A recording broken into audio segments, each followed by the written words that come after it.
ವಿಶ್ವಾಸದಿಂದ ಭಕ್ತನಾಗಿ, ಆ ವಿಶ್ವಾಸದೊಳಗಣ ನಿಷ್ಠೆ ಮಹೇಶ್ವರನಾಗಿ, ಆ ನಿಷ್ಠೆಯೊಳಗಣ ಸಾವಧಾನದಿಂದ ಪ್ರಸಾದಿಯಾಗಿ, ಆ ಸಾವಧಾನದೊಳಗಣ ಸ್ವಾನುಭಾವದಿಂದ ಪ್ರಾಣಲಿಂಗಿಯಾಗಿ, ಆ ಸ್ವಾನುಭಾವದೊಳಗಣ ಅರಿವಿನಿಂ ಶರಣನಾಗಿ, ಆ ಅರಿವು ನಿಜದಲ್ಲಿ ಸಮರಸ ಭಾವನೈದಿದಡೆ ಅದೇ ಐಕ್ಯ ಸ್ಥಳ ಗುಹೇಶ್ವರ. ಬಸವಾದಿ ಪ್ರಮುಖರನ್ನ ಸಿದ್ಧಗಂಗಾ ಗುರು ಪರಂಪರೆಯನ್ನ ಭಕ್ತಿಯಿಂದ ಸ್ಮರಿಸಿಕೊಳ್ಳುತ್ತಾ, ಪ್ರಾತಸ್ಮರಣೀಯರು ಮಹಾಲಿಂಗದೊಳಗಾದ ಪರಮ ಪೂಜ್ಯ ಶ್ರೀ ಶ್ರೀ ಶಿವಕುಮಾರ ಮಹಾಶಿವಯೋಗಿಗಳವರ ಸರ್ವಾಂಗ ಲಿಂಗಚೇತನವನ್ನು ನೆನೆದು ಎನ್ನ ಆರಾಧ್ಯ ಗುರುದೇವರನ್ನ ಭಕ್ತಿಯಿಂದ ಸ್ಮರಿಸಿ, ಈ ವೇದಿಕೆಯ ಮುಂಭಾಗದಲ್ಲಿ ಆಸನರಾಗಿರ್ತಕ್ಕಂಥ ಎಲ್ಲ ಪರಮ ಪೂಜ್ಯರಿಗೆ ಶರಣಾರ್ಥಿಗಳನ್ನು ಸಮರ್ಪಿಸಿ, ವೇದಿಕೆಯ ಮೇಲೆ ಇದುವರೆಗೂ ಉರಿಲಿಂಗ ಪೆದ್ದಿಯವರ ವಿಚಾರಧಾರೆಯನ್ನ ನಮಗೆ ಉಣಬಡಿಸಿದಂತಹ ಶರಣಶ್ರೀ ಪಿ.ಕೆ. ನಂದೀಶ್ರವರೇ, ತುಮಕೂರು ಶರಣ ಸಾಹಿತ್ಯ ಪರಿಷತ್ತಿನ ಎಲ್ಲ ಸದಸ್ಯ ಬಾಂಧವರೇ, ನಮ್ಮ ಶ್ರೀಮಠದ ಎಲ್ಲ ಸದ್ಭಕ್ತ ವೃಂದದವರೇ, ಪ್ರೀತಿಯ ಮಕ್ಕಳೇ, ಕಳೆದ ಗೋಷ್ಠಿಯಿಂದ ನಾವೆಲ್ಲ ಷಟ್ಸ್ಥಳದ ಬಗ್ಗೆ ಅನೇಕ ವಿಚಾರಗಳನ್ನ ಅರ್ಥೈಸಿಕೊಳ್ಳುವಂತ ಕೆಲಸವನ್ನ ಪ್ರಾರಂಭ ಮಾಡಿದ್ದೀವಿ ನಾವು. ಮತ್ತೊಮ್ಮೆ ನಿಮ್ಮ ಗಮನಕ್ಕೆ ಈ ಗೋಷ್ಠಿ ಪ್ರಾರಂಭ ಆದಾಗಿಂದ ಅಷ್ಟಾವರಣಗಳು ಮತ್ತು ಪಂಚಾಚಾರದ ನಂತರ ನಾವೆಲ್ಲ ಷಟ್ಸ್ಥಳ ವಿಚಾರಧಾರೆಗಳನ್ನ ಗ್ರಹಿಸ್ಕೊಳ್ತಾ ಇದ್ದೀವಿ. ಯಾಕಂದ್ರೆ ಅಷ್ಟಾವರಣ ನಮಗೆ ಅಂಗದ ರೂಪದಲ್ಲಿ, ಪಂಚಾಚಾರಗಳು ಪ್ರಾಣದ ರೂಪದಲ್ಲಾದ್ರೆ, ಈ ವಿಶೇಷವಾಗಿ ಷಟ್ಸ್ಥಳಗಳನ್ನ ನಾವು ಆತ್ಮದ ರೂಪದಲ್ಲಿ ನೋಡುವಂತವರು. ಯಾರು ಅಷ್ಟಾವರಣವನ್ನ ಹಿಡಿದು ಪಂಚಾಚಾರ ತತ್ವಗಳನ್ನ ತಮ್ಮ ಜೀವನದಲ್ಲಿ ಅಳವಡಿಸಿಕೊಂಡಿದ್ದೆ ಆದರೆ ಅವರು ಷಟ್ಸ್ಥಳ ಮಾರ್ಗದಲ್ಲಿ ನಾವು ಏರುವಂತವರಾಗುವಂತವರು. ಪ್ರಯುಕ್ತ ಕಳೆದ ಗೋಷ್ಠಿಯಲ್ಲಿ ನಾವು ಷಟ್ಸ್ಥಳ, ಅದರಲ್ಲಿ ಸ್ಥಳ ಎಂದರೇನು, ಲಿಂಗಾಂಗ ಸಾಮರಸ್ಯ ಅಂದ್ರೇನು, ವಿಶೇಷವಾಗಿ ದೇವರ ಸ್ವರೂಪದ ಬಗ್ಗೆ ಅನೇಕ ವಿಚಾರಗಳನ್ನ ನಾವೆಲ್ಲ ಗ್ರಹಿಸಿಕೊಂಡು ಬಂದಿದ್ದೀವಿ. ಇವತ್ತು ಪ್ರಮುಖವಾಗಿರ್ತಕ್ಕಂಥ ಘಟ್ಟ, ಎಲ್ಲ ಸ್ಥಳಗಳಿಗೂ ಆಧಾರ ಸ್ಥಳವಾಗಿರ್ತಕ್ಕಂಥದ್ದು ಭಕ್ತ ಸ್ಥಳ. ಅದು ಅಂತಹ ಭಕ್ತದ ಸ್ಥಳದ ಬಗ್ಗೆ ನಾವು ಒಂದಷ್ಟು ಅಂಶಗಳನ್ನ ಕಡಿಮೆ ಸಮಯದಲ್ಲಿ ತಿಳಿದುಕೊಳ್ಳುವಂತ ಒಂದು ಪ್ರಯತ್ನವನ್ನ ಮಾಡೋಣ. ಈ ಭಕ್ತ ಸ್ಥಳದ ವಿಚಾರವಾಗಿ ನಾವು ತಿಳಿದುಕೊಳ್ಳೋಕ್ಕಿಂತ ಮುಂಚೆ ಒಂದು ಪ್ರಾಥಮಿಕವಾಗಿರುವಂತಹ ಅಂಶ ನಮ್ಮನ್ನೆಲ್ಲ ಗಮನ ಸೆಳೀತಾ ಇದೆ. ಅದಕ್ಕೆ ಒಂದು ಪ್ರಸಂಗದ ಮೂಲಕ ನಿಮಗೆ ಅದನ್ನ ಮನವರಿಕೆ ಮಾಡಿಕೊಡುವಂತ ಒಂದು ಸಣ್ಣ ಪ್ರಯತ್ನ ಇಲ್ಲಿ. ಒಬ್ಬ ವ್ಯಕ್ತಿ ಇರ್ತಾನೆ. ಆ ವ್ಯಕ್ತಿ ಅವನನ್ನ ಸಾಧಕ ಅಂತ ನಾವು ಪರಿಗಣಿಸಬಹುದು. ಅವನಿಗೆ ಒಂದು ದೊಡ್ಡದಾಗಿರ್ತಕ್ಕಂಥ ಬಯಕೆ ಏನು ಅಂದ್ರೆ ದೇವರ ಸ್ವರೂಪದ ದರ್ಶನ ಮಾಡಿಕೊಡ್ಬೇಕು ಅಂತಕ್ಕಂಥದ್ದು.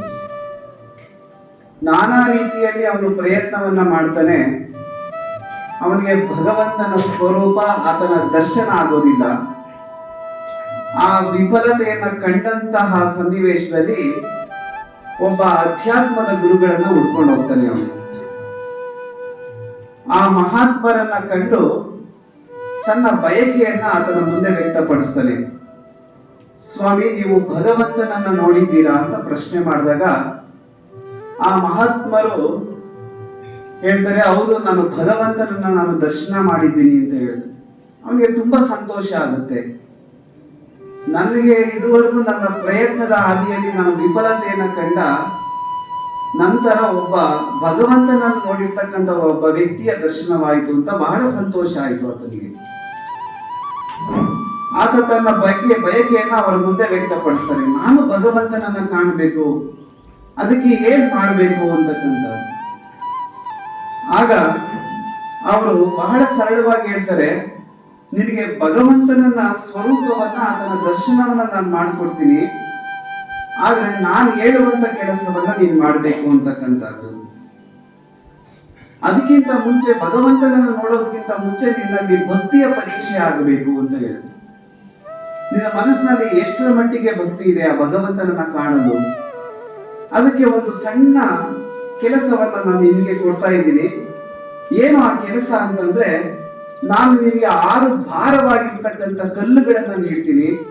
ಆ ಕಲ್ಲುಗಳನ್ನ ಹೊತ್ತುಕೊಂಡು ಪಕ್ಕದಲ್ಲಿರ್ತಕ್ಕಂಥ ಒಂದು ಬೆಟ್ಟವನ್ನ ಏರ್ಬೇಕು ಅಂತಕ್ಕಂಥ ಮಾತನ್ನ ಹೇಳಿದ್ದಾರೆ.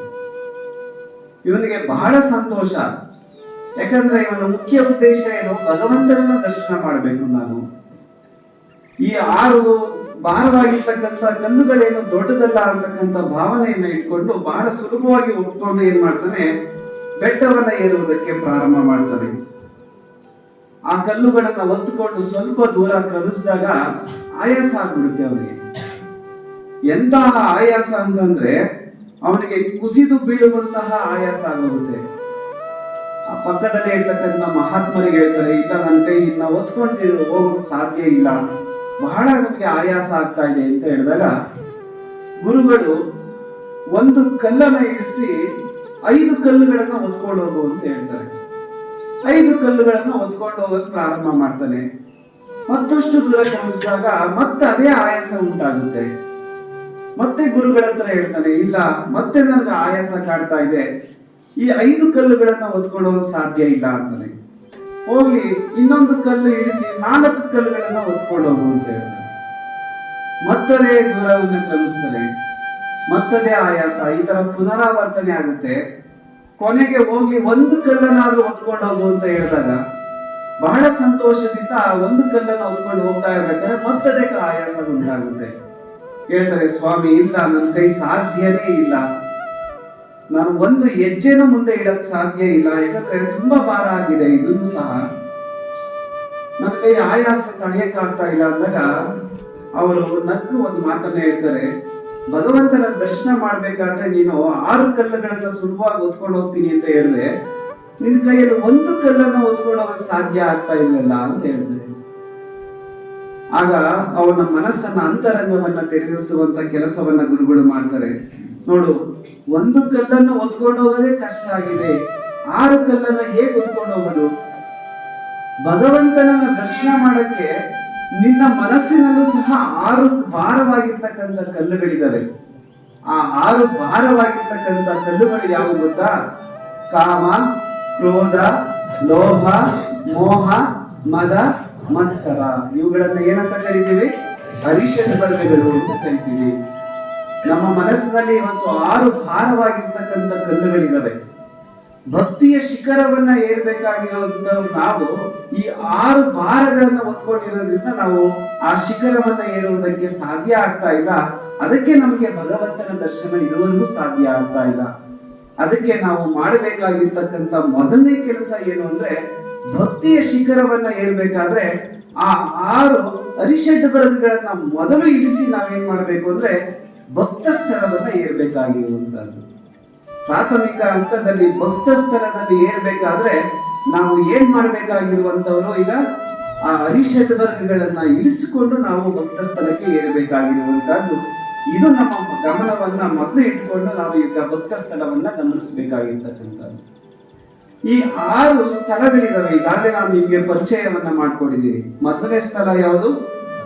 ಭಕ್ತ ಸ್ಥಳ. ಎರಡನೇ ಸ್ಥಳ ಮಹೇಶ್ವರ ಸ್ಥಳ. ಮೂರನೆಯ ಸ್ಥಳ ಪ್ರಸಾದಿ ಸ್ಥಳ. 4ನೇದು ಪ್ರಾಣಲಿಂಗಿ. 5ನೇದು ಶರಣ ಸ್ಥಳ. 6ನೇ ಸ್ಥಳ ಐಕ್ಯ ಸ್ಥಳ ಅಂತಕ್ಕಂಥದ್ದು. ನಾವು ಐಕ್ಯ ಅಂದ್ರೆ ಏನ್ ಅನ್ಕೊಂಡಿದೀವಿ? ಸಮಾಧಿಗೆ ಹೋಗ್ಬಿಡೋದು ಅಂತ. ಇಲ್ಲಿ ಐಕ್ಯ ಸ್ಥಳ ಅಂದ್ರೆ ಅಲ್ಲ, ಭಗವಂತನ ಜೊತೆಗೆ ಸಮರಸವನ್ನ ಏರ್ಪಡಿಸ್ಕೊಳ್ಳುವಂಥದ್ದು ಅಂತ. ಈ 6 ಸ್ಥಳಗಳನ್ನ ಏರ್ಬೇಕಾದ್ರೆ ಭಕ್ತಿಯೇ ಪ್ರಧಾನವಾಗಿರುವಂತಹದ್ದು. ಒಂದೊಂದು ಸ್ಥಳಕ್ಕೂ ಒಂದೊಂದು ಭಕ್ತಿ ಪ್ರಧಾನವಾಗಿದೆ. ಭಕ್ತ ಸ್ಥಳಕ್ಕೆ ಯಾವುದು ಪ್ರಧಾನ ಅಂತಂದ್ರೆ ಶ್ರದ್ಧಾ ಭಕ್ತಿ ಪ್ರಧಾನವಾಗಿರ್ತಕ್ಕಂಥದ್ದು. ಮತ್ತೆ ಮಹೇಶ್ವರ ಸ್ಥಳಕ್ಕೆ ನಿಷ್ಠಾ ಭಕ್ತಿ ಪ್ರಧಾನವಾಗಿರುವಂತಹದ್ದು. ಅದೇ ರೀತಿ ಪ್ರಸಾದಿ ಸ್ಥಳಕ್ಕೆ ಅವಧಾನ ಭಕ್ತಿ ಪ್ರಧಾನವಾಗಿರುವಂತಹದ್ದು. ಪ್ರಾಣಲಿಂಗಿ ಸ್ಥಳಕ್ಕೆ ಅನುಭವದ ಭಕ್ತಿ ಪ್ರಧಾನ. ಅದೇ ರೀತಿ ಶರಣ ಸ್ಥಳಕ್ಕೆ ಆನಂದ ಭಕ್ತಿ ಪ್ರಧಾನ. ಐಕ್ಯ ಸ್ಥಳಕ್ಕೆ ಸಮರಸ ಭಕ್ತಿ ಪ್ರಧಾನವಾಗಿರುವಂತಹದ್ದು. ಒಂದೊಂದು ಸ್ಥಳಕ್ಕೂ ಒಂದೊಂದು ಭಕ್ತಿ ಪ್ರಧಾನವಾಗಿರುವಂತಹದ್ದು. ಅದಕ್ಕೆ ಬಸವಣ್ಣನವರು ಹೇಳಿದರೆ, ಭಕ್ತಿ ಪ್ರಿಯ ನಮ್ಮ ಕೂಡಲ ಸಂಗಮ ದೇವ ಅಂತಕ್ಕಂಥದ್ದು. ಯಾರು ಮನಸ್ಸಿನಲ್ಲಿ ಭಕ್ತಿಯನ್ನು ಇಟ್ಕೊಳ್ತಾರೋ ಅವರು ಸುಲಭವಾಗಿ ಷಟ್ಸ್ಥಳವನ್ನ ಏರುವಂತವರಾಗಿರ್ತೀವಿ ನಾವು. ಹಾಗಾಗಿ ಅಂತಹ ಮೊದಲನೆಯ ಸ್ಥಳವಾಗಿರ್ತಕ್ಕಂಥ ಭಕ್ತ ಸ್ಥಳದ ಬಗ್ಗೆ ಒಂದಷ್ಟು ವಿಚಾರಗಳನ್ನ ತಿಳಿಸಿಕೊಳ್ಳುವಂತ ಪ್ರಯತ್ನವನ್ನ ನಾನು ಮಾಡ್ತಾ ಇದ್ದೀನಿ ಇವತ್ತು. ಈಗಾಗಲೇ ಹೇಳಿದಂಗೆ ಇದು ಷಟ್ಸ್ಥಳದ ಮೊದಲನೆಯ ಸ್ಥಳವಾಗಿರ್ತಕ್ಕಂಥದ್ದು. ಇಲ್ಲಿ ಶ್ರದ್ಧಾ ಭಕ್ತಿಯೇ ಪ್ರಧಾನವಾಗಿರುವಂತಹದ್ದು. ಒಂದು ವಿಶೇಷವಾಗಿರುವಂತಹ ಘಟನೆಯನ್ನ ನೀವು ನಿಮ್ಮ ಮುಂದೆ ತರುವಂತ ಪ್ರಯತ್ನವನ್ನ ಮಾಡ್ತೀವಿ. ಒಬ್ಬ ವ್ಯಕ್ತಿ ದೃಷ್ಟಿಯ ನೆರವಿಲ್ಲದೆ ನಡೆಯಲು ಅಸಾಧ್ಯ. ಅವರು ಕಣ್ಣಿಲ್ಲದೆ ನಾವು ನಡೆಯಕ್ ಸಾಧ್ಯನೇ ಇಲ್ಲ, ಹೌದಲ್ವಾ? ಯಾಕೆ ಕಣ್ಣಿಲ್ಲದೆ ನಡೆಯಕ್ ಸಾಧ್ಯ ಇಲ್ಲ ಅಂದ್ರೆ ನಮ್ಗೆ ಲಕ್ಷ್ಯದ ಕೊರತೆ ಉಂಟಾಗ್ಬಿಡುತ್ತೆ. ಅಂಧಕರು ಕೆಲವು ಸರಿ ಕಣ್ಣಿಲ್ಲ ಅಂದ್ರೂ ಅಂಧಕರು ಏನ್ ಮಾಡ್ತಾರೆ ಅಂದ್ರೆ ಈ ಭೂಮಿ ಮೇಲೆ ನಡೀತಾರೆ. ಅವರು ಯಾವುದರ ಪ್ರಭಾವದಿಂದ ಅಂದ್ರೆ ಲಕ್ಷ್ಯದ ಪ್ರಭಾವದಿಂದ ಅಂಧಕರು ಸುಲಭವಾಗಿ ಕಣ್ಣಿಲ್ಲ ಅಂದ್ರೂ ನಡೀತಾರೆ. ಒಬ್ಬ ವೀರ ಯೋಧ ಭೂಮಿಯಲ್ಲಿ ರಣಭೂಮಿಯಲ್ಲಿ ತನ್ನ ಧೈರ್ಯ ಮತ್ತೆ ನಿರ್ಭಯದಿಂದ ಹೋರಾಟವನ್ನ ಮಾಡ್ತಾನೆ. ಕೆಲವು ಸತಿ ವೀರರಿಗೆ ಬರೀ ತೋಳ್ಬಲ ಇದ್ರೆ ಸಾಲದು, ಅವರಿಗೆ ಯಾವ್ದಿರ್ಬೇಕು ಅಂತಂದ್ರೆ ನಿರ್ಭಯ ಇರಬೇಕು. ನಿರ್ಭಯದಿಂದ ಧೈರ್ಯದಿಂದ ರಣರಂಗದಲ್ಲಿ ಹೋರಾಟವನ್ನ ಮಾಡಬೇಕಾಗಿರುತ್ತದೆ. ಹಾಗೆಯೇ ಒಬ್ಬ ಸಾಧಕ ತನ್ನ ಸಾಧನೆ ಮಾಡುವನೆಂದರೆ ಆ ಸಾಧನೆಗೆ ಪೋಷಕವಾಗಿ ಕೆಲವು ಗುಣಗಳ ಅವಶ್ಯಕತೆ ಇರುತ್ತದೆ. ವೀರನಿಗೆ ಧೈರ್ಯ ನಿರ್ಭಯ ಯಾವ ಗುಣ ಇರುತ್ತದೆಯೋ, ಒಬ್ಬ ಅಂಧಕನಿಗೆ ಲಕ್ಷ್ಯದ ಗುಣ ಇರುತ್ತದೆಯೋ, ಅದೇ ರೀತಿ ಒಬ್ಬ ಸಾಧಕನಿಗೂ ಸಹ ಕೆಲವು ಗುಣಗಳು ಇರುವಂತೆಯೇ ಆ ದೃಷ್ಟಿಯನ್ನ ಇಟ್ಟುಕೊಂಡು ಒಂದೊಂದು ಸ್ಥಳದಲ್ಲೂ ಸಹ ಕೆಲವೊಂದು ಗುಣಗಳನ್ನ ನಾವು ಆಚರಣೆಯಲ್ಲಿ ಅಳವಡಿಸಿಕೊಳ್ಬೇಕಾಗಿರುತ್ತದೆ. ನಾವು ಭಕ್ತ ಸ್ಥಳಕ್ಕೆ ಏರಿದಾಗ ಭಕ್ತ ಸ್ಥಳಕ್ಕೆ ಸಂಬಂಧಪಟ್ಟಂಗೆ ಕೆಲವು ಗುಣಗಳಿರ್ತವೆ. ಯಾವ ಗುಣ ಇರುತ್ತದೆ ಭಕ್ತ ಸ್ಥಳದಲ್ಲಿ ಅಂತಂದ್ರೆ ಅಲ್ಲಿ ಶ್ರದ್ಧೆಯಿಂದ ಕ್ರಿಯೆ ಪ್ರಾರಂಭವಾಗುತ್ತದೆ. ನಾನು ಈಗಾಗಲೇ ಹೇಳಿದೆ, ಭಕ್ತ ಸ್ಥಳಕ್ಕೆ ಶ್ರದ್ಧಾ ಭಕ್ತಿಯೇ ಪ್ರಧಾನ. ಹಾಗಾಗಿ ಅಲ್ಲಿ ಒಂದು ಕ್ರಿಯೆ ಪ್ರಾರಂಭ ಆಗ್ತಾ ಇದೆ. ಆ ಕ್ರಿಯೆ ಬಹಳ ಶ್ರದ್ಧೆಯಿಂದ ಆರಂಭವಾಗುತ್ತದೆ. ಶ್ರದ್ಧೆಯಿಂದ ಮಾಡಿದಂತಹ ಕ್ರಿಯೆ ಅದು ಲಿಂಗವಾಗುತ್ತದೆ. ಇದು 6 ಸ್ಥಳಗಳನ್ನ ನೀವು ಅರ್ಥೈಸಿಕೊಂಡಾಗ ಇವೆಲ್ಲ ಬಹಳ ಸುಲಭವಾಗಿ ನಿಮ್ಮ ಜೀವನದಲ್ಲಿ ಅಳವಡಿಸ್ಕೊಳ್ಬಹುದು. ನೀವು ಯಾವ ಕ್ರಿಯೆ? ಇಷ್ಟಲಿಂಗದ ಉಪಾಸನೆಯ ಕ್ರಿಯೆ ಅಂತಾನೆ ನಾವು ಇಟ್ಕೊಳ್ಬಹುದು. ಸಹಜಾಚರಣೆಯಲ್ಲಿ ಕೆಲವು ಕ್ರಿಯೆಗಳು ಪ್ರಾರಂಭ ಆಗ್ತವೆ. ಅವೆಲ್ಲ ಕ್ರಿಯೆಗಳನ್ನ ಮುಂದಿನ ವಚನಗಳಲ್ಲಿ ನಾವು ಕಾಣ್ತೀವಿ. ನಾವು ಅಂದ್ರೆ ಇಲ್ಲಿ ಕ್ರಿಯೆ ಪ್ರಾರಂಭ ಆಗೋದು ಶ್ರದ್ಧೆಯಿಂದ ಪ್ರಾರಂಭವಾದಂತಹ ಕ್ರಿಯೆಗಳೆಲ್ಲವೂ ಲಿಂಗಮಯವಾಗುತ್ತದೆ. ಮತ್ತೆ ವಿಶೇಷವಾಗಿ ಈ ಕಾಯ ಇದೆಯಲ್ಲ, ಈ ಕಾಯ ಪ್ರಸಾದ ಕಾಯವಾಗುತ್ತದೆ ಭಕ್ತ ಸ್ಥಳದಲ್ಲಿ. ಮತ್ತೆ ಈ ಚಿತ್ತ ಸುಚಿತ್ತವಾಗುತ್ತದೆ. ವಿಶೇಷ ಅಂದ್ರೆ ಭಕ್ತ ಸ್ಥಳದಲ್ಲಿರುವಂತಹ ಭಕ್ತ ಸದಾಕಾಲ ಶಾಂತ ಸ್ವಭಾವದವನಾಗಿರುತ್ತಾನೆ. ಇದು ಭಕ್ತ ಸ್ಥಳದ ಗುಣಲಕ್ಷಣಗಳು. ಅಷ್ಟೇ ಅಲ್ಲ, ಷಟ್ಸ್ಥಳದಲ್ಲಿ ಭಕ್ತ ಸ್ಥಳವೇ ಮೊದಲ ಮೆಟ್ಟಿಲು ಅಂತ ಈಗಾಗಲೇ ನಾನು ಅನೇಕ ಬಾರಿ ಉಚ್ಚಾರಣೆ ಮಾಡಿದ್ದೀನಿ.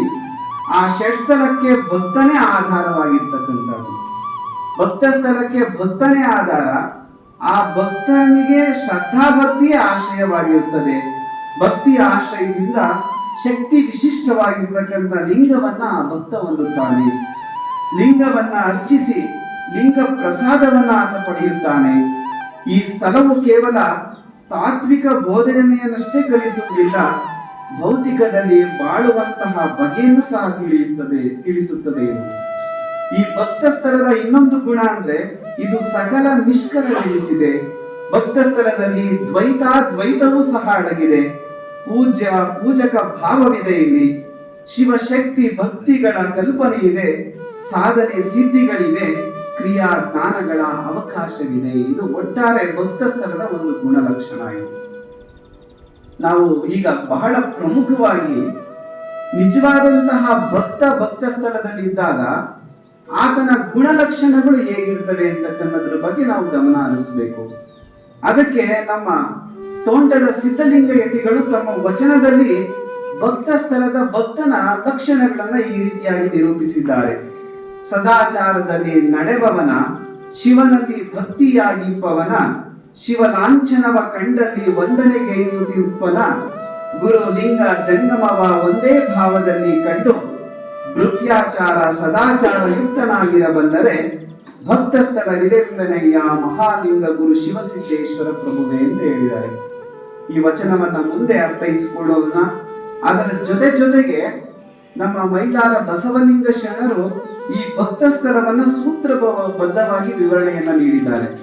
ಅವರು ಒಂದು ಕಡೆ ಗುರುಕರಣ ತ್ರಿವಿಧಿಯಲ್ಲಿ ಹೇಳ್ತಾರೆ, ಗುರು ಸೇವಾ ಭೃತ್ಯತ್ವ ಚರಲಿಂಗ ದೇಕತ್ವ ವರಸತ್ಕಾಯಕ ವಿರೇ ದಾಸೋಹವೇ ಭಕ್ತ ನಿರವೆಂದ ಗುರುವೇ ಕೃಪೆಯಾಗು ಅಂತ.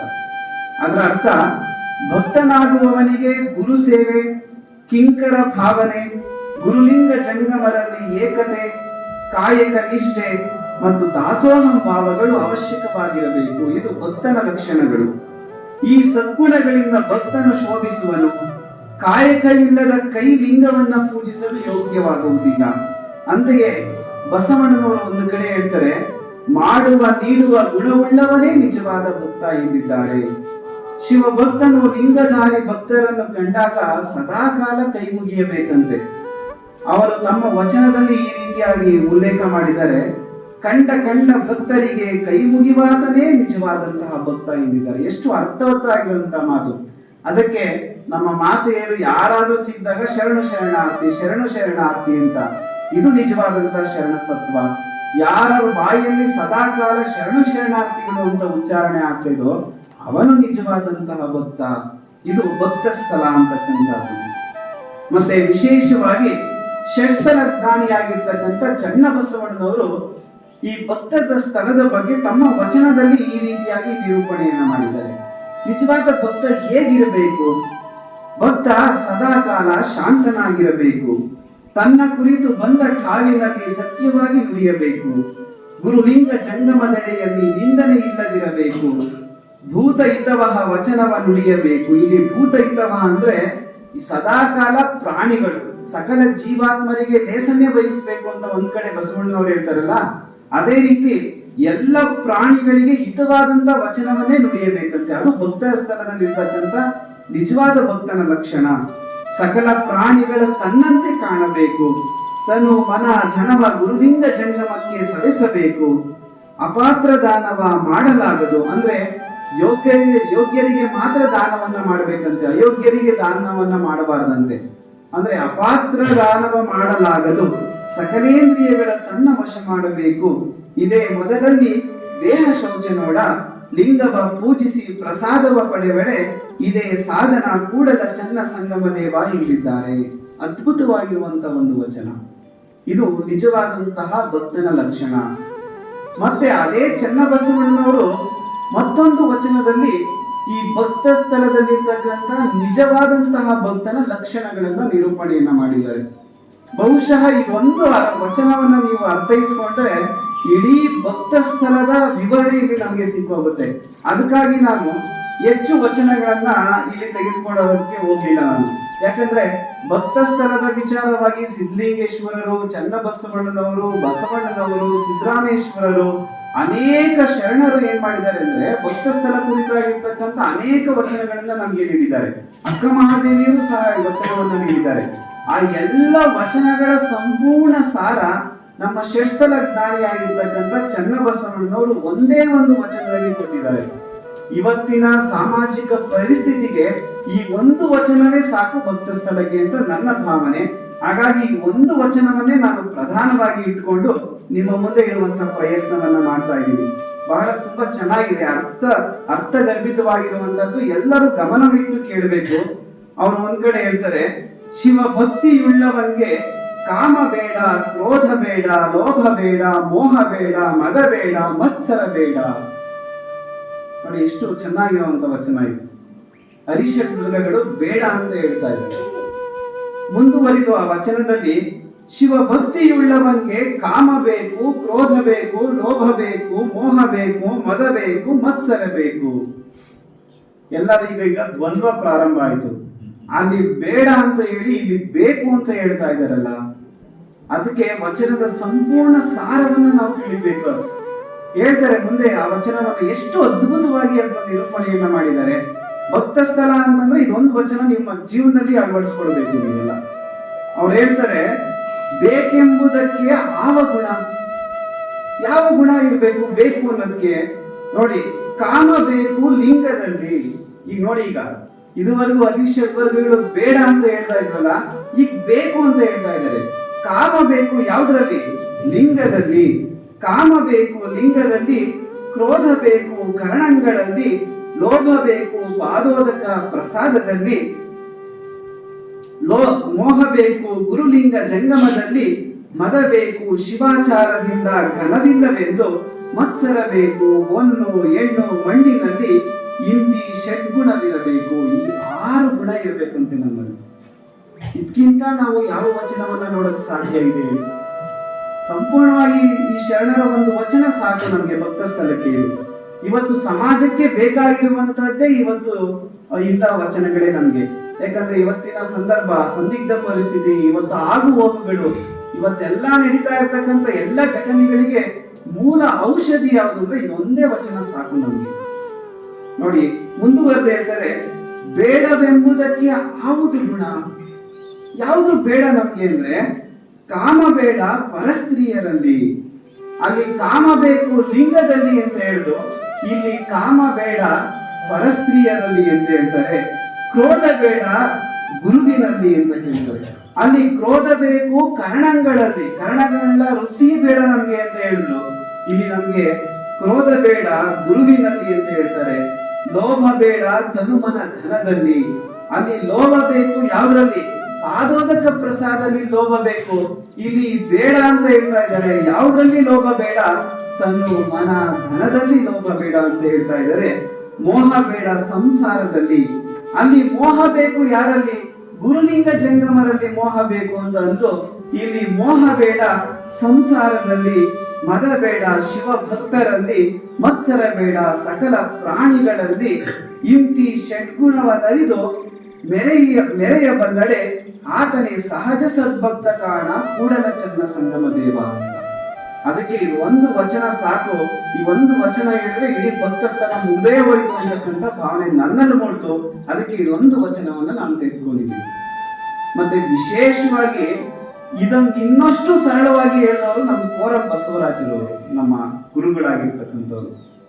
ಅವರು ಈ ಎಲ್ಲಾ ವಚನಗಳನ್ನ, ಅವರು ಸಿದ್ಧಲಿಂಗೇಶ್ವರ ವಚನಗಳನ್ನ, ಚನ್ನಬಸವಣ್ಣನವರ ವಚನಗಳನ್ನ, ಮತ್ತೆ ಅಕ್ಕ ಮಹಾದೇವಿಯವರ ವಚನಗಳನ್ನ, ಸಿದ್ದರಾಮೇಶ್ವರರ ವಚನಗಳನ್ನ, ಇವೆಲ್ಲ ಅವ್ರು ತಿಳ್ಕೊಂಡು ಆ ವಚನಗಳಲ್ಲಿರ್ತಕ್ಕಂಥ ಒಂದಷ್ಟು ಸಾರವನ್ನ ಬಟ್ಟಿ ಇಳಿಸಿ ಏನ್ ಮಾಡಿದ್ದಾರೆ, ಅವರು ಒಂದು ಹೊಸ ವಚನವನ್ನ ಸೃಷ್ಟಿ ಮಾಡಿದ್ದಾರೆ. ನಿಜವಾದಂತ ಭಕ್ತನ ಲಕ್ಷಣಗಳೇನು ಅಂತ ನಾನು ಅದಕ್ಕೆ ಇನ್ನೂ ಸರಳವಾಗಿರ್ತಕ್ಕಂಥ ವಚನ ಅದು. ಅದಕ್ಕೆ ಅವರ ವಚನವನ್ನ ತೆಗೆದುಕೊಂಡ್ಬಿಟ್ಟಿದ್ದೀನಿ. ಇಲ್ಲಿ ಭಕ್ತನ ಲಕ್ಷಣದ ಬಗ್ಗೆ ನಮ್ಮ ಕೋರಂ ಬಸವರಾಜ್ ಅವರು ಈ ತರ ಹೇಳ್ತಾ ಇದ್ದಾರೆ. ಭಕ್ತನೆಂಬಿರಯ್ಯ, ಭಕ್ತ ಲಕ್ಷಣವಾವುದಯ್ಯ, ಸಂಚಯಿಸಿ ಹೇಳಿಯೇ ಕೇಳಿರಯ್ಯ. ಭವಸಾಗರವ ದಾಟಿದಾತನೇ ಭಕ್ತ, ಅಂಗದ ಮೇಲೆ ಲಿಂಗ ಉಳ್ಳಾತನೇ ಭಕ್ತ. ಪರಶಿವನಲ್ಲಿ ನಿತ್ಯ ನಿರಂತರ ನಿರ್ಮಲ ಪ್ರೀತಿಯುಳ್ಳಾತನೇ ಭಕ್ತ. ನವವಿಧ ಭಕ್ತಿಯಲ್ಲಿ ಚರಿಸುವಾತನೇ ಭಕ್ತ.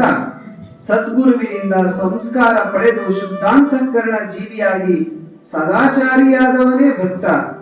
ಬೇಡ ಬೇಕೆಂಬುದ ರಹಸ್ಯವ ತಿಳಿದಾತನೇ ಭಕ್ತ. ಹಿಂದೆ ನಾನು ಹೇಳಿದೆಲ್ಲ, ಯಾವುದು ಬೇಕು ಯಾವುದು ಬೇಡ ಅಂತ, ಅದನ್ನ ಆ ರಹಸ್ಯವನ್ನ ಯಾರು ತಿಳಿತಾರೋ ಅವರೇ ನಿಜವಾದಂತ ಭಕ್ತ. ಕಾಮ ಕ್ರೋಧಾದಿ 6 ವೈರಿಗಳ ಮೆಟ್ಟಿ ನಿಂತವನೇ ಭಕ್ತ. ಕ್ಷುದೆ ತೃಷೆ ಮುಂತಾದ 6 ಅಲೆಗಳ ಅಡಗಿಸಿದಾತನೇ ಭಕ್ತ. ತನು ಮನ ಧನವ ಗುರುಲಿಂಗ ಜಂಗಮಕ್ಕೆ ಅರ್ಪಿಸಿ ಆ ತನುಮನ ಧನವ ವಾಸನೆ ಹರಿದು ಸುಭೃತ್ಯಾಚಾರಿಯಾಗಿ ಸೇವೆ ಮಾಡುವಾತನೇ ಭಕ್ತ. ತ್ರಿಕರಣ ಶುದ್ಧಿಯಿಂದ ತ್ರಿವಿಧ ಲಿಂಗಾರ್ಚನೆ ಗೈವಾತನೇ ಭಕ್ತ. ನಿತ್ಯ ಸತ್ಯ ಶುದ್ಧ ಕಾಯಕದಲ್ಲಿ ಶ್ರದ್ಧೆಯುಳ್ಳಾತನೇ ಭಕ್ತ. ತ್ರಿವಿಧ ದಾಸೋಹ ವ್ರತಿಯೇ ಭಕ್ತ. ಕೀರ್ತಿ ವಾರ್ತೆಗೆ ಕೋಳು ಹೋಗದವನೇ ಭಕ್ತ. ಹೆಣ್ಣು ಮಣ್ಣು ಒಂದೆಂಬ ಮಾಯೆಯ ಗೆದ್ದವನೇ ಭಕ್ತ. ಶಿವಲಿಂಗವ ನೋಡುವ ಕಣ್ಣಲ್ಲಿ ಪರಸತಿಯ ನೋಡದಾತನೇ ಭಕ್ತ. ಸುಖ ದುಃಖ ಮಾನಾಪಮಾನ ಬಂಧು ಮಿತ್ರತ್ವಗಳನ್ನು ಸಮಗಂಡು ಲಿಂಗ ದಾಣತಿಯಲ್ಲಿ ನಡೆವಾತನೇ ಭಕ್ತ. ಶಿವ ದೇಹಿಕ ದೇಹಿಯೇ ಭಕ್ತ. ಷಟ್ಸ್ಥಲಕ್ಕೆ ಆಧಾರವಾತನೇ ಭಕ್ತ. ಚತುರ್ವಿಧ ಸಾರಾಯ ಸಂಪತ್ತಿಗೆ ಕಾರಣಕರ್ತನೇ ಭಕ್ತ. ಇಂತಿ 19 ಲಕ್ಷಣ ಉಳ್ಳಾತನೇ ಭಕ್ತನೆಂಬೆನಯ್ಯ ಶಿವಗುರು ಶ್ರೀ ಶಿವಕುಮಾರ ಪ್ರಭುವೆ ಅಂತ ಆ ಎಲ್ಲ ಸಾರವನ್ನು ಇರಿಸಿ ಭಕ್ತನಾದವನಿಗೆ ಇನ್ನೊಂದು ಅದ್ರ ಜೊತೆಗೆ ಹೇಳ್ತೀವಿ, ಶ್ರದ್ಧೆಯಿಂದ ಇದನ್ನ ಆಲಿಸಿದಾತನೇ ನಿಜವಾದಂತ ಭಕ್ತ. ಒಟ್ಟಾರೆ 20 ಲಕ್ಷಣಗಳು ಯಾರಲ್ಲಿ ಇರ್ತಾರೋ ಅವರೆಲ್ಲ ಭಕ್ತ ಸ್ಥಳದಲ್ಲಿ ಇದ್ದೀರಾ ಅಂತ. ಈಗೆಲ್ಲ ನಾವೆಲ್ಲ ನನ್ನ ಆದಿಯಾಗಿ ಎಲ್ಲರೂ ಸಹ ಆತ್ಮವಿಮರ್ಶನೆ ಮಾಡಬೇಕು. ನಾವು ನಿಜವಾಗ್ಲೂ ಭಕ್ತರಾಗಿದ್ದೀವೋ ಇಲ್ವೋ ಅಂತಕ್ಕಂಥದ್ದು. ನಾನು ಭಕ್ತ ಅಂತ ಕಂಡ ದೇವರಿಗೆಲ್ಲ ಹೋಗಿ ನಾವೇನ್ ಮಾಡ್ತೀವಿ, ಕೈಯನ್ನ ಮುಗಿತಾ ಇದ್ದೀವಿ. ಇವತ್ತು ಕೈ ಮುಗಿಬೇಕಾದ್ರೆ ಒಂದ್ಸತಿ ಯೋಚನೆ ಮಾಡ್ಬೇಕು, ದೇವರು ಆ ಭಗವಂತ ನನ್ನನ್ನ ಭಕ್ತ ಅಂತ ಸ್ವೀಕರಿಸಿದ್ದಾನೋ ಇಲ್ವೋ ಅಂತ ಈಗ ಅರ್ಥ ಆಗ್ತಾ ಇದೆ ನನಗೆ. ಇನ್ನು ಮುಂದೆ ಆದ್ರೂ ಸಹ ಒಂದಷ್ಟು ಇದರಲ್ಲಿ 20 ಲಕ್ಷಣಗಳಲ್ಲಿ ಒಂದಷ್ಟು ಲಕ್ಷಣಗಳನ್ನ ನಮ್ಮ ಜೀವನದಲ್ಲಿ ಅಳವಡಿಸ್ಕೊಳ್ಳುವಂತ ಪ್ರಯತ್ನ ಆಗ್ಲೇಬೇಕು. ಅದು ನಿಜವಾದಂತ ಭಕ್ತ. ಇಂತಹ 20 ಲಕ್ಷಣಗಳನ್ನ ತಮ್ಮ ಜೀವನದಲ್ಲಿ ಅಳವಡಿಸಿಕೊಂಡಿರ್ತಕ್ಕಂಥ ಈ ಭಕ್ತ ಸ್ಥಳದಲ್ಲಿ ಇರ್ತಕ್ಕಂಥ ನಿಜ ಭಕ್ತನ ಸ್ವರೂಪ ಹೇಗಿರುತ್ತೆ, ಅದಕ್ಕೆ ಆದಯ್ಯನವರ ಜನಪ್ರಸಿದ್ಧಿಯಾಗಿರ್ತಕ್ಕಂಥ ಒಂದು ವಚನ, ತನುವಿನಲ್ಲಿ ನಿರ್ಮೋಹ, ಮನದಲ್ಲಿ ನಿರಹಂಕಾರ, ಪ್ರಾಣದಲ್ಲಿ ನಿರ್ಭಯ, ಚಿತ್ತದಲ್ಲಿ ನಿರಪೇಕ್ಷೆ, ವಿಷಯದಲ್ಲಿ ಉದಾಸೀನ, ಭಾವದಲ್ಲಿ ದಿಗಂಬರ, ಜ್ಞಾನದಲ್ಲಿ ಪರಮಾನಂದ ನೆಲೆಗೊಂಡ ಬಳಿಕ ಸೌರಾಷ್ಟ್ರ ಸೋಮೇಶ್ವರ ಬೇರಿಲ್ಲ ಕಾಣಿರೋ ಅಂತಕ್ಕಂಥದ್ದ ನಿಜವಾದಂತಹ ಭಕ್ತನ ಸ್ವರೂಪವನ್ನ ಆದಯ್ಯನವರು ಈ ಒಂದು ವಚನದಲ್ಲಿ ನಮ್ಮ ಮುಂದೆ ನೀಡುವಂತವರು. ನಿಜಕ್ಕೂ ನಾವು ಈ ಭಕ್ತ ಸ್ಥಳದಲ್ಲಿ ನಿಂತು ಐಕ್ಯ ಸ್ಥಳಕ್ಕೆ ಏರಿದಂತಹ ಮಹಾಶಿವಯೋಗಿಗಳನ್ನ ನಾವೆಲ್ಲ ಕಣ್ಣಾರೆ ಕಂಡವರು, ಅವರ ಪಾದ ಸ್ಪರ್ಶವನ್ನ ಮಾಡಿದವರು ನಾವೆಲ್ಲ.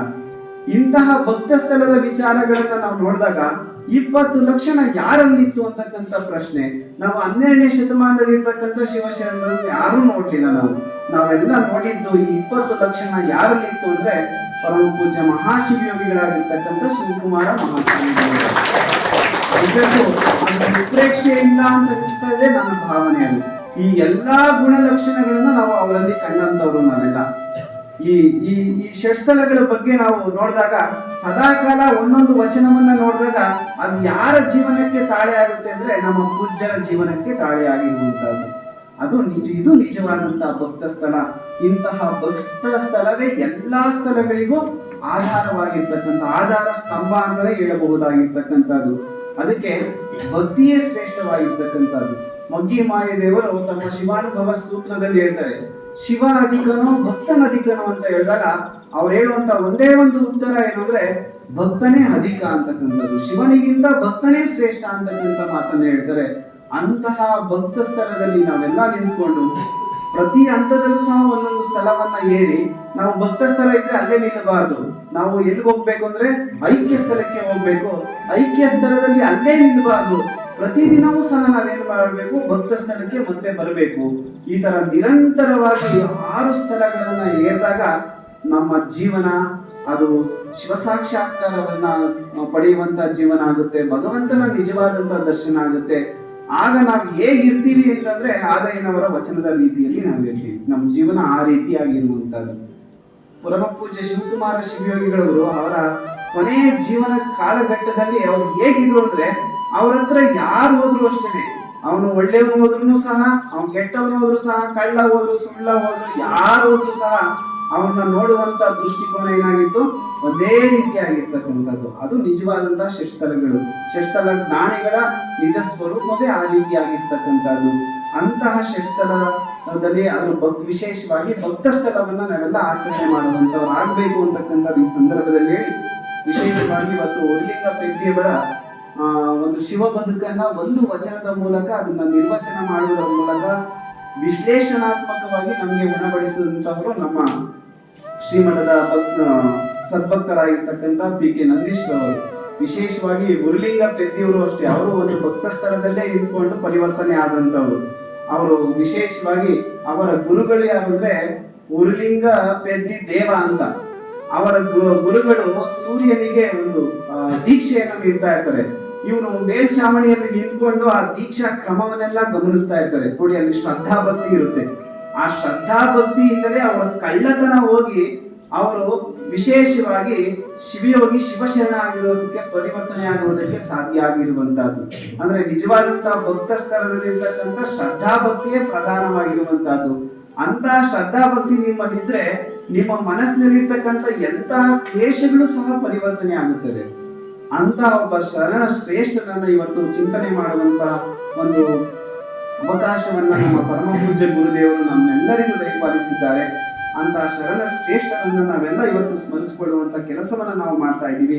ವಿಶೇಷವಾಗಿ ಪ್ರತಿ ನಾನು ಹುಣ್ಣಿಮೆ ಕಾರ್ಯಕ್ರಮದಲ್ಲಿ ಹೇಳ್ತಕ್ಕಂಥ ಒಂದೇ ಒಂದು ಮಾತು, ನೀವು ಬನ್ನಿ, ಜೊತೆಗೆ ನಿಮ್ಮ ಮಕ್ಕಳನ್ನು ಕರೆತನ್ನಿ ಅಂತಕ್ಕಂಥದ್ದು. ಮಾತೆಯರು ಇಲ್ಲಿ ಹಳೆ ಮಠದ ಮುಂದೆ ಬಂದಾಗ ಒಂದು ವಿಚಾರವನ್ನ ನನ್ನ ಮುಂದೆ ಇಟ್ಟರು. ಇವತ್ತು ಎಷ್ಟೊಂದು ಶರಣ ತತ್ವವನ್ನ ನಾವು ಹೇಳ್ತೀವಿ, ನಾವು ಮನೆಯಲ್ಲೇ ಶರಣ ತತ್ವವನ್ನ ಪಾಲಿಸಕ್ ಸಾಧ್ಯ ಆಗ್ತಾ ಇಲ್ಲ ಅಂತ. ಅವ್ರ ಮನಸ್ಸಿನ ವೇದನೆ ಏನು, ದುಗುಡ ಪಾಪ ಅವ್ರಿಗೆ. ಇಷ್ಟೊಂದು ಶರಣ ತತ್ವ ಚಿಂತನೆಯನ್ನ ಮಾಡ್ತೀವಿ, ಮನೆಯಲ್ಲೇ ನಾವು ಆಚರಣೆ ಮಾಡಕ್ ಆಗ್ತಾ ಇಲ್ಲ ಬುದ್ಧಿ. ಶರಣ ತತ್ವಗಳನ್ನ ಹೇಳ್ತಾರೆ, ಕೇಳ್ತೀವಿ, ಆದ್ರೆ ಆಚರಣೆ ಮಾಡಕ್ ಸಾಧ್ಯ ಆಗ್ತಾ ಇಲ್ಲ ಅಂತಕ್ಕಂಥ ಮಾತನ್ನು ನನ್ನ ಮುಂದೆ ವ್ಯಕ್ತಪಡಿಸಿದ್ರು. ನಾನು ಹೇಳಿದೆ, ತಪ್ಪು ಎಲ್ಲರಲ್ಲೂ ಇದೆ, ಇದರಲ್ಲಿ ಎಲ್ಲರೂ ಭಾಗಿಗಳಾಗಿದ್ದೀವಿ ನಾವು ಈ ತಪ್ಪಿನಲ್ಲಿ. ಏನು ಅಂತಂದ್ರೆ, ಇವತ್ತು ಮನೆಯೇ ಮೊದಲ ಪಾಠಶಾಲೆ ಅಂತ ಹೇಳ್ತೀವಿ, ತಾಯಿಯೇ ಮೊದಲ ಗುರು. ತಾಯಿ ಜೊತೆ ಇವತ್ತು ತಂದೆನೂ ಸಹ ಸೇರ್ಕೊಳ್ಬೇಕು. ತಾಯಿ ಮೇಲೆ ಮಾತ್ರ ನಾವು ಜವಾಬ್ದಾರಿ ವಹಿಸಬಾರ್ದು. ಯಾಕಂದ್ರೆ ಇವತ್ತು ಸಂಸಾರದ ತೇರನ್ನ ಇವರು ಇಬ್ರು ಜೊತೆಯಾಗಿ ಎಳೆಯುವಂತವರಾಗಿದ್ದಾರೆ, ಇಬ್ರು ಇವತ್ತು ಕಾಯಕದಲ್ಲಿ ನಿರತರಾಗಿದ್ದಾರೆ. ಅಂದ್ರೆ ಮನೆಯ ಮೊದಲ ಪಾಠಶಾಲೆ ಆಗಿರೋದ್ರಿಂದ ತಂದೆ ತಾಯಿಗಳು ಮಕ್ಕಳಿಗೆ ಆ ತತ್ವವನ್ನ ಬಿತ್ತರಿಸುವಂತ ಕೆಲಸ ಆಗಬೇಕು. ನಾವು ತಿಳ್ಕೊಂಡಿದ್ದೀವಿ, ನಾವು ತಿಳ್ಕೊಂಡ್ಬಿಟ್ಟು ನಾವು ತಿಳ್ಕೊಂಡಿದ್ನ ಅವ್ರು ಪಾಲಿಸ್ಬೇಕು ಅಂತಕ್ಕಂಥದ್ದು ಎಷ್ಟರ ಮಟ್ಟಿಗೆ ಸರಿ ಅಂತ ನಾವು ತಿಳ್ಕೊಂಡ್ಬಿಟ್ಟಿದ್ದೀವಿ ಚೆನ್ನಾಗಿ. ಹೌದು, ಈ ತತ್ವ ಈ ತರ ಹೇಳುತ್ತೆ, ಇನ್ನೊಂದು ಬೇರೆದ ಅವಶ್ಯಕತೆ ಇದೆಯಾ ಅಂತಕ್ಕಂಥದ್ದು. ಆದ್ರೆ ಮಕ್ಕಳಿಗೆ ಆ ತತ್ವವನ್ನ ನಾವು ಉಣಬಡಿಸುವುದರಲ್ಲಿ ವಿಫಲರಾಗಿದ್ದೀವಿ ನಾವು. ಅದಕ್ಕೆ ನಮ್ಮ ಮನಸ್ಥಿತಿನೇ ಬೇರೆ, ಮಕ್ಕಳ ಮನಸ್ಥಿತಿನೇ ಇವತ್ತು ಬೇರೆ ಆಗಿದೆ. ಇದು ಬದಲಾವಣೆ ಆಗಬೇಕು. ನಮ್ಮ ಮನಸ್ಥಿತಿಯೇ ನಮ್ಮ ಮನೆಯಲ್ಲೂ ಇರಬೇಕು ಅಂತಂದ್ರೆ ನೀವೇನ್ ಮಾಡ್ಬೇಕು, ನಿಮ್ಮ ಮಕ್ಕಳನ್ನ ಇಂತಹ ಶರಣ ತತ್ವ ಚಿಂತನ ಗೋಷ್ಠಿಯಲ್ಲಿ ಭಾಗವಹಿಸುವಂತೆ ನೀವು ಪ್ರೇರಣೆಯನ್ನ ಕೊಡಬೇಕು. ತತ್ವಗಳನ್ನ ಮೊದಲು ನೀಡಿ ನೀವು ಅವರಿಗೆ, ಆ ನಂತರದಲ್ಲಿ ಬದಲಾವಣೆಯನ್ನು ನೀವು ಬಯಸಬೇಕಾಗಿರುವಂತದ್ದು. ಮನೆಯ ಮೊದಲು ಪರಿವರ್ತನೆ ಅನ್ನೋದು ನಾವು ಸಮಾಜದಲ್ಲಿ ಮಾಡುವಂತದ್ದಲ್ಲ. ಮೊದಲು ಶರಣರ ದೃಷ್ಟಿಯಲ್ಲಿ ಮನಸ್ಸು ಪರಿವರ್ತನೆ ಆಗಬೇಕು. ಮನಸ್ಸು ಪರಿವರ್ತನೆ ಆದ ನಂತರ ನಮ್ಮ ಮನೆ ಪರಿವರ್ತನೆ ಆಗಬೇಕಾಗಿರುವಂತದ್ದು. ಅಂತ ಕೆಲಸ ಆದಾಗ ಮಾತ್ರ ಇಂತಹ ಶರಣ ತತ್ವ ಚಿಂತನ ಗೋಷ್ಠಿಗಳು ಅದರ ಫಲ ಸಾರ್ಥಕ ಆಗುತ್ತೆ ಅಂತಕ್ಕಂಥ ಮಾತನ್ನ ಈ ಸಂದರ್ಭದಲ್ಲಿ ವ್ಯಕ್ತಪಡಿಸಿ, ಇವತ್ತು ಇಂತಹ ಗೋಷ್ಠಿಗಳನ್ನ ನಡೆಸುವಂತ ಸಂದರ್ಭದಲ್ಲಿ ವಿಶೇಷವಾಗಿ ಶರಣ ಸಾಹಿತ್ಯ ಪರಿಷತ್ತಿನ ಎಲ್ಲ ಸದಸ್ಯರು ಇಲ್ಲಿ ಸಕ್ರಿಯವಾಗಿ ಭಾಗವಹಿಸ್ತಾ ಇದ್ದೀರಾ. ದಿನೇ ದಿನೇ ಆ ಸಂಖ್ಯೆಯ ಪ್ರಮಾಣ ಸಹ ಏನಾಗ್ತಾ ಇದೆ ಅಂದ್ರೆ ಹೆಚ್ಚಾಗ್ತಾ ಇರುವಂತದ್ದು ತುಂಬಾ ಸಂತೋಷವನ್ನ ಉಂಟು ಮಾಡ್ತಾ ಇದೆ. ನೀವೆಲ್ಲ ತವ್ರ ಮನೆಗೆ ಬಂದಷ್ಟೇ ಖುಷಿ ಆಗುವಂತ ಸನ್ನಿವೇಶ ಇದು ಅಂತ ನಾನು ಭಾವಿಸ್ತಾ ಇದ್ದೀನಿ. ಇಂಥ ಸಂದರ್ಭದಲ್ಲಿ ಮತ್ತೆ ಗಮನ ಇಟ್ಟು ನೀವೆಲ್ಲ ಕೇಳಿಸ್ಕೊಬೇಕು. ಮುಂದಿನ ಗೋಷ್ಠಿಯಲ್ಲಿ ನೀವು ಬರಬೇಕಾದ್ರೆ ಯಾರನ್ನ ಕರೆತಾರೆ ಬರಬೇಕು, ನಿಮ್ಮ ಮಕ್ಕಳನ್ನ ಕರೆತಾರೆ. ಅವ್ರು ಕೇಳಿ ಬಿಡ್ಲಿ. ಈಗ ಇಲ್ಲಿ ಮಠದ ಮಕ್ಕಳು ಎಷ್ಟೋ ಜನ ಕೂತಿದ್ದಾರೆ, ಅವ್ರಿಗೆ ಪ್ರಾರಂಭ ದಿನದಲ್ಲಿ ಅನೇಕ ಪಾರಿಭಾಷಿಕ ಪದಗಳೇ ಗೊತ್ತಿರಲಿಲ್ಲ ಅವ್ರಿಗೆ. ನಾನು ಪ್ರಾರಂಭ ಮಾಡಿದಾಗ ನಾನು ಹೇಳಿದ್ದೆ, ಎಷ್ಟೋ ಪದಗಳು ನಿಮ್ಗೆ ಪರಿಚಯ ಇಲ್ಲ, ನೀವು ಅದ್ರ ಬಗ್ಗೆ ತಲೆ ಕೆಡಿಸ್ಕೊಳ್ಬೇಡಿ, ಮುಂದಿನ ದಿನಮಾನಗಳಲ್ಲಿ ಅವು ಒಂದೊಂದೇ ಪದಗಳ ಪರಿಚಯ ಆಗ್ತಾ ಇದೆ ಅಂತ. ನಿಜಕ್ಕೂ ಅದು ಅದರ ಫಲವನ್ನು ನಾವು ಈಗ ನಿರೀಕ್ಷೆ ಮಾಡ್ತಾ ಇದ್ದೀವಿ. ಎಷ್ಟೋ ಮಕ್ಕಳಲ್ಲಿ ಇವತ್ತು ಶರಣ ತತ್ವಗಳ ಅನೇಕ ವಿಚಾರಧಾರೆಗಳು ಅವರು ಹಳೆ ಮಠಕ್ಕೆ ಬಂದಾಗ ನಾನು ಒಂದಷ್ಟು ಪ್ರಶ್ನೆಗಳನ್ನ ಕೇಳ್ತೀನಿ ಕೆಲವು ಸಂದರ್ಭದಲ್ಲಿ. ಅದಕ್ಕೆ ಅವರು ಉತ್ತರವನ್ನ ನೀಡುವಷ್ಟು ಸಾಮರ್ಥ್ಯ ಅವರು ಗಳಿಸ್ಕೊಂಡಿದ್ದಾರೆ.